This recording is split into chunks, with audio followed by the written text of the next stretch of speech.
ये शस्त्रों की बात जब भी आती है तो हमारे अंदर के हमारे पुरखों का वो खून जीवित हो जाता है, जिसको बहुत ही ठंडा करने के लिए कई शताब्दियों से षड्यंत्र किए गए और हमको बार बार अहिंसा अहिंसा सिखाई गई। पिछले दिनों काशी में जाने का योग आया। जैसे प्रभु रामचंद्र जी का मंदिर आप देख रहे हैं, उसका मॉडल बहुत पहले बन गया था, करीब 30 वर्ष पहले ही। वैसे ही काशी विश्वनाथ में अभी बाबा अभी भी मस्जिद के अंदर है, तो मंदिर बनना चाहिए, ऐसा हम सबका संकल्प है ना? तो वो संकल्प पूरा हो, इसलिए वो मंदिर कैसा होगा इसका मॉडल का उद्घाटन हुआ मेरे हाथों। वो वही मॉडल था जो वहां जाकर तोड़ा गया था।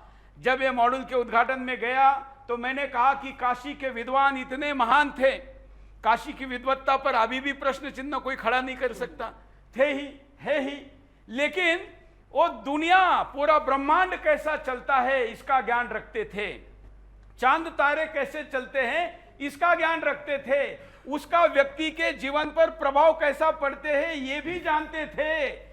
लेकिन कोई तलवार लेकर अगर मंदिर तोड़ने और इज्जत लूटने आ जाए तो उससे कैसे बचना है ये नहीं जानते थे।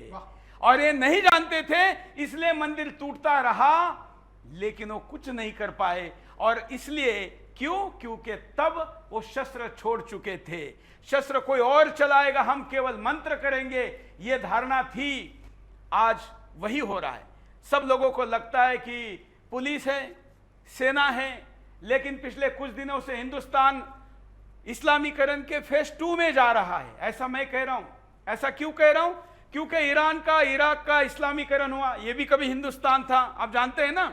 अफगानिस्तान जिसका अभी नाम लिया कवि ने, वो भी हिंदुस्तान था, कुछ ही वर्ष पूर्व गया है। अभी आखिरी हिंदू हम सभी ने देखा अपने माथे पर गुरु ग्रंथ साहब लेकर आते हुए। वो सांसद था, 2,500 करोड़ की उसकी संपत्ति थी और अफगानिस्तान के पार्लियामेंट का मेंबर था।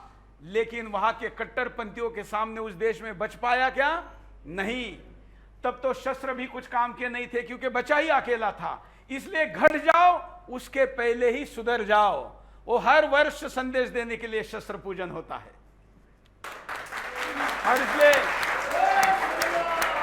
और हमारे सभी योद्धाओं के साथ किसी न किसी कवि का नाम जुड़ा हुआ है। आप महाराणा प्रताप का नाम लेंगे तो उनके साथ एक कवि है, छत्रपति शिवाजी महाराज जी का नाम लेंगे तो उनके साथ एक कवि है, संभाजी महाराज जी का नाम लेंगे तो मथुरा के ही उनके साथ रहने वाले कवि थे। तो कवि कलश लीजिए, कवि भूषण लीजिए, या अन्य कई कवियों का, सम्राट पृथ्वीराज चौहान जी के साथ भी चंद्रबदाई था। तो ऐसे जो इतने बड़े बड़े महान लोग थे, ये लोग इस अपने काव्य पुष्प का कितना महत्व है आप समझ सकते हैं। वीरों में भी रस भरना पड़ता है। तो एक और